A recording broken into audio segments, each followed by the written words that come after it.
છસિયાણા ગામના રહેવાસી રૂપસંગભાઈ ટીંભલે લગભગ 25 દિવસ અગાઉ પોતાના જૂના મકાનને પાડી નવું મકાન બનાવવા માટે આકરણી જરૂરી હોવાને કારણે ગ્રામ પંચાયત ખાતે તલાટીનો સંપર્ક કર્યો હતો। ત્યારે તલાટીએ જણાવ્યું કે પાકા મકાનની આકરણીમાં સુધારણા કરી સામાન્ય સભામાં ઠરાવ થયા બાદ કાચા મકાનની નવી આકરણી કાઢી આપવામાં આવશે।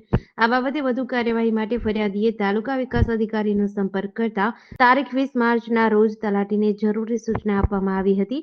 ત્યારબાદ તારીખ 27 માર્ચના રોજ ફરિયાદી ફરીથી ગ્રામ પંચાયત કચેરીએ પહોંચ્યા, જ્યાં તલાટીએ જવાબ આપ્યો કે હજી સામાન્ય સભા ભરાઈ નથી અને સભા બાદ જ સુધારણા આકરણી આપવામાં આવશે। ફરિયાદીના આક્ષેપ મુજબ આ દરમિયાન તલાટી ઉશ્કેરાઈ ગયા અને ઉગ્ર ભાષામાં બોલ્યા હતા। ફરિયાદી દ્વારા વિડીયો બનાવવાનો પ્રયાસ કરતા તલાટીએ મોબાઈલ ફોન છીનવી લઈ જમીન પર પાડી દીધો હતો, જેના કારણે ફોન તૂટી ગયો હતો।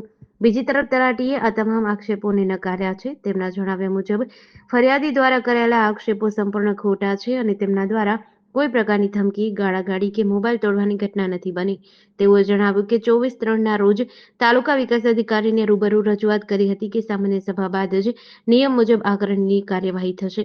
હાલમાં આ સમગ્ર મામલો ધંધુકા પોલીસ સ્ટેશન સુધી પહોંચ્યો છે। હવે પોલીસ દ્વારા કઈ પ્રકારની કાર્યવાહી કરવામાં આવે છે તે જોવાનું રહ્યું। ગામ સસિયાણા છે, નામ રૂપસંગભાઈ મથુરભાઈ ટીંબલ। કાલે પંચાયત ઓફિસ સસિયાણા હું ગયેલો ખુલ્લા પ્લોટની આકારણી કઢાવવા। તો વારંવાર તલાટી એવું કહે છે કે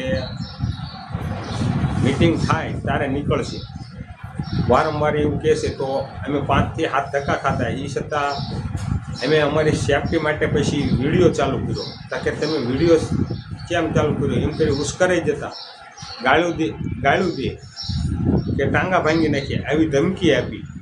પછી 5 ફેર ફોન પછાડીને ફોડી નાખ્યો, પછી બીજો ફોન પણ ફોડી નાખેલ છે। તો આની યોગ્ય રીતે ધંધુકા પોલીસ સ્ટેશન તપાસ કરે। જેડીસી ન્યૂઝ સાથે CK બારડ, ધંધુકા।